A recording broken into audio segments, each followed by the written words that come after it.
रवि खेसारी लाल जी आकर लाइव भी कहे, उनके साथ रहने वाले हमारे बड़े भाई मित्र अखिलेश कश्यप जी बताए, पवन पांडे जी बताए उनके बारे में, सभी लोग बताए, सब लोग हमको जानते हैं, पर्सनली जानते हैं, बाई फोन जानते हैं, मुलाकात होते रहती है। तो ये सब बातें आप यूट्यूब पे भी सुन रहे होंगे। और उनका नया मैनेजमेंट करने के लिए भी आप कलाकार को मैनेज करने के लिए जब किसी व्यक्ति को रखा जाता है, किसी कंपनी को मैनेज करने के लिए रखा जाता है, तो उन सब चीज़ों पे आपका निगाह चला जाता है पैसा पे। तो इसमें तो हमारे बड़े भैया रवि किशन जी ये कहीं बात करते हैं कि तत्व भी तू, तत्सब भी तू, देता भी तू, लेता भी तू, सब कुछ है तू कुछ भी नहीं मैं। ईश्वर हर कुछ देखता है, आप जाता है। और उसने सारे ट्रस्ट को तोड़ते हुए विवेक सिंह ने पहला तो बोलने का तरीका उनका लोगों के साथ, छोटे छोटे लोगों के साथ अच्छा नहीं था। आप भी कहिएगा कि लड़कियों के साथ भी गलत व्यवहार करते थे विवेक सिंह, लेकिन बहुत लोग का ये भी कहना है कि इनको कोई जानता नहीं था, खेसारी लाल यादव की वजह से ही ये लोग इनको। हाँ बिल्कुल बिल्कुल बिल्कुल, मैं वही कहना चाहता हूँ कि खेसारी लाल यादव ही बहुत बड़े टेस्टफर्मा हैं। तो उस टेस्टफर्मा से अगर आप टकराने के लिए जा रहे हैं, 11,000 करंट से टकराने जाएंगे तो आप झटका ना मार देगा, आप मर ना जाएगा, जिंदा नहीं रह पाएगा। तो उतने बड़े टेस्टफर्मा में आप सटे हैं, तो आप अपना नाम बनाए हैं, विश्वास हो जाता है। भाई से भी बढ़कर ज्यादा विश्वास हो गया था और सारा चीज को उन्होंने सौंप दिया, जिसके वजह से उनको शायद लगता है कि 8 करोड़ से ऊपर का झटका लगा। अभी हम बिहार के जूनियर रवि किशन जी के पास हैं, यानी कि रवि शास्त्री जी के पास हैं, और देखा जाए कि भोजपुरी में बहुत सारे लोगों से परिचित हैं। आइए बहुत सारे विषय पर बात करेंगे। देखा जाए कि हाल ही में चुनाव को लेकर रामराज पर गाना आया था। सर स्वागत है। सबसे पहले आपके चैनल को देखने वाले सभी श्रोता बंधु को मेरा प्रणाम है। और कैसे हैं सर? बिल्कुल अच्छे हैं और अच्छा लग रहा है, आज का मौसम भी बहुत अच्छा है। और जैसा कि आपने कहा कि इनका चुनाव के लिए गाना आया था, तो ये चुनाव के लिए गाना नहीं था।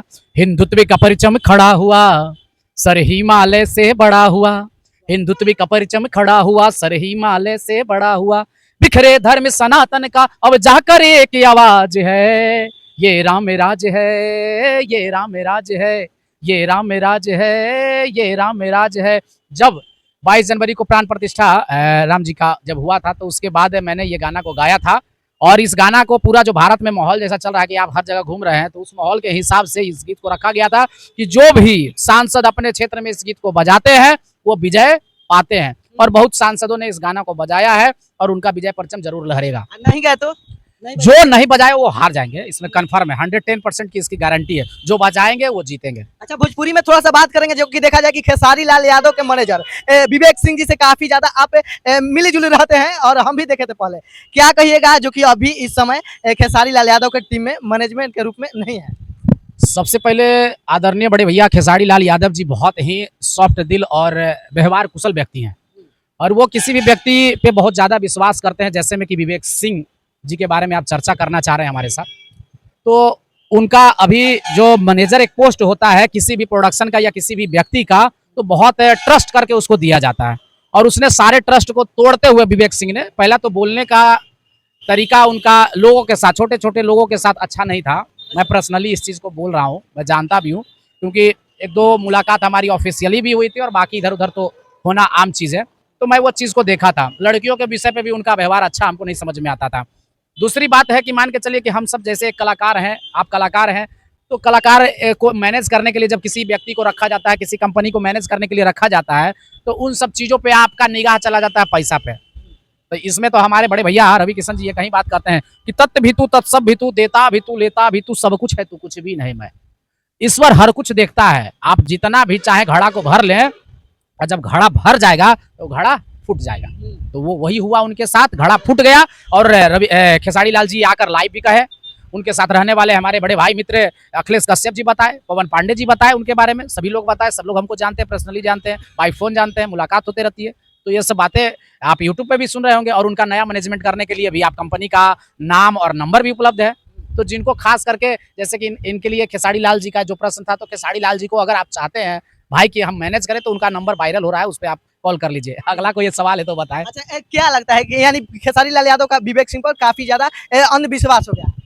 अंधविश्वास होना नहीं, जैसे क्या होता है कि एक विश्वास हो जाता है, भाई से भी बढ़कर ज्यादा विश्वास हो गया था और सारा चीज को उन्होंने सौंप दिया, जिसके वजह से उनको शायद लगता है कि 8 करोड़ से ऊपर का झटका लगा है। 8 करोड़ का? जी जी सही। अब ये कहाँ तक है प्रमाणित है, जब बैंक स्टेटमेंट हम लोग देखेंगे तभी बता पाएंगे, लेकिन अभी तक सुनने को तो यही मिल रहा है। 8 करोड़ तक झटका लगा है? जी जी जी, 8 करोड़ का झटका लगा। खेसारी लाल इतना का घटी गए? घाटा हो गया है उनको एकदम, जैसे उनका कमाया हुआ पैसा, उनका मेहनत का पसीना का पैसा, वो 8 करोड़ चला गया और उन्होंने साफ कह दिया कि भैया जिनको जिस कंपनी को कैसे कैसे पैसा लेना है इनसे मिल लीजिए, हमको माफ करिए इस विषय पे। अच्छा, क्या लगता है खेसारी लाल यादव पूरी तरह से यानी इस सब मामले में टूट चुके हैं? टूट चुके नहीं, उन्होंने तो अपना नया स्टंट कर ही दिया मैनेज करने के लिए, कंपनी भी बता दिया, नंबर भी बता दिया। वो व्यक्ति टूट गए, वो व्यक्ति जिस तरह से अपना चीजों को बढ़ा रहे थे, अपने साम्राज्य को खड़ा कर रहे थे, वो साम्राज्य उनका खत्म हो गया और तमाम लोगों के नजर में उनका खुलासा हो गया, व्यक्तित्व खुलासा हो गया, बिजनेस उनका खुलासा हो गया, ये हो गया और कोई बात नहीं। अच्छा, खेसारी लाल यादव के टीम में तो और भी लोग हैं, जैसे कि उन पर भी विश्वास हो सकता था, लेकिन अभी किसी पर विश्वास नहीं है, हमें तो लग रहा है। देखिए बात यह है कि जब दूध से मुंह जल जाता है तो छाछ भी देखिएगा आदमी फूक फूक के पीता है ना, तो वही स्थिति उनके साथ फिलहाल है और वो समय आते आते धीरे धीरे चेंज होगा। यानी आप भी कहिएगा कि लड़कियों के साथ भी गलत व्यवहार करते थे विवेक सिंह? हाँ, सुनने में हमको बहुत जगह से मिला भी था कि भाई आपके पास विवेक जी का नंबर है, जरा बात कर लेते हैं, आप तो उनके साथ नहीं रहते हैं। तो बोले अब क्या है नहीं है भाई, अब उतना भी ज्यादा किसी के विषय पे पीछे पीछे नहीं जाना चाहिए।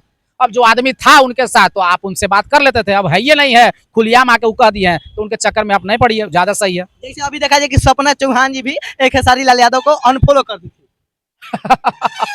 अब उनकी मानसिकता पे हम पहले हंसेंगे एक बार। खेसारी लाल भोजपुरी इंडस्ट्री के लिए एक बहुत बड़े पिलर हैं। अब उस पिलर से कितना वायर निकल सकता है, ट्रांसफार्मर उसको कहिए, उस ट्रांसफार्मर से 220 का वोल्ट कितना निकलेगा, कितना वायर कितने घरों में जाएगा। अब उस चीज को ना समझकर अनफॉलो कर ऐसा ऐसा व्यवहार अपना बना ली समाज में, मार्केट में, जिससे कि लोग उनको प्यार करने वाले, आशीर्वाद देने वाले लोग भी उनसे दूर होते जा रहे हैं। लेकिन बहुत लोग का ये भी कहना है कि इनको कोई जानता नहीं था, खेसारी लाल यादव की वजह से ही ये लोग इनको। हाँ बिल्कुल बिल्कुल बिल्कुल, मैं वही कहना चाहता हूँ कि खेसारी लाल यादव ही बहुत बड़े ट्रांसफार्मर हैं। तो उस ट्रांसफार्मर से अगर आप टकराने के लिए जा रहे हैं, 11,000 करंट से टकराने जाएंगे तो आप झटकर मार देगा, आप मर ना जाएगा, जिंदा नहीं रह पाएगा। तो उतने बड़े ट्रांसफार्मर में आप सटे हैं, तो आप अपना नाम बनाए हैं और छोटे कलाकारों के साथ आप सुपरस्टार कहला रही हैं, तो उस चीज को ध्यान रखना चाहिए कि आप किसी बड़े लोगों के साथ हैं, जब हटेंगे तो लोग छोड़ देंगे आपको। अच्छा, चाहेंगे कि रवि किशन जी के आवाज में 2-4 गो डायलॉग? और हर महादेव, बड़े भैया रवि किशन जी का डायलॉग हम अक्सर, इसलिए हमको लोग जूनियर रवि किशन कहता है, पहले ये आप जान लीजिए, उसके बाद डायलॉग सुन लीजिए। क्योंकि आप हमारा जब जैसे क्लीन से मैं जब रहूंगा तो हमारा फेस और उनका फेस जब मैच करेंगे तो आपको 90% आँख, नाक, मुंह, साइडर सब आपको मैच करेगा। तो जिसके वजह से जब मैं शूटिंग पे जाता था, एक्टिंग पे जाता था, फिल्मों में जाता था, गाने में आप देखेंगे तो कहेंगे कि नहीं रवि किशन जी के बहुत अच्छे, जिंदगी झंडवा बाबू हो जिंदगी झंडवा फिर भी घमंडवा। तो वो इनका डायलॉग बहुत अच्छा रहा है और आईपीएल में बहुत अच्छा वो कमेंट्री जब किए थे तो एक माहौल बन गया था आईपीएल का, पूरे हिंदुस्तान में एक माहौल बना था। तो क्या होता है कि सब लोगों का एक अपना अपना लैंग्वेज होता है, अपना भाषा होता है। तो आपके चैनल पर मुझे आकर सबसे पहले खुशी हुआ कि आप पता नहीं लोगों का सुना सुनाया बात को लेकर आए और हम पे टूट पड़े कि भाई इन्होंने ये किया। और अभी चुनाव का समय है, मैं चाहूँगा कि जितना जल्दी से जल्दी हो सके आप इसको रिलीज कर दीजिएगा। हमारे बड़े भैया निर्दलीय खड़े हैं पवन सिंह जी काराकाट से, तो मैं आपके चैनल के माध्यम से भी अपील करना चाहता हूं कि उनको आप निर्दलीय पे 12 नंबर पे कैंची छाप है, जाकर बटन दबाएं और काराकाट को पूर्णतः एक मजबूत सांसद देने का काम करें। और बाकी हमारे क्षेत्र में भाभी भी घूम रही हैं, ज्योति भाभी भी घूम रही हैं, सब लोग घूम रहे हैं, तो सब लोग प्यार आशीर्वाद बनाए रखें। अच्छा, भोजपुरी में देखा जाए कि बहुत लोग पवन सिंह जी को पावर स्टार मानते हैं, क्या आप भी मानते हैं? बिल्कुल पावर स्टार उनको कहिए, उनको भोजपुरी का सिरताज कहिए, सिरमौर कहिए। भोजपुरी के चीज़ों से अगर उनको जो चीज़ से भी आप सम्मानित करें, सम्मान दें, कोई छोटी बात नहीं है उस विषय के लिए। पावर तो उनके अंदर है ही। लेकिन विरोधियों का कहना है कि पावर भोजपुरी में काम करेगा, राजनीति में पावर नहीं काम करेगा।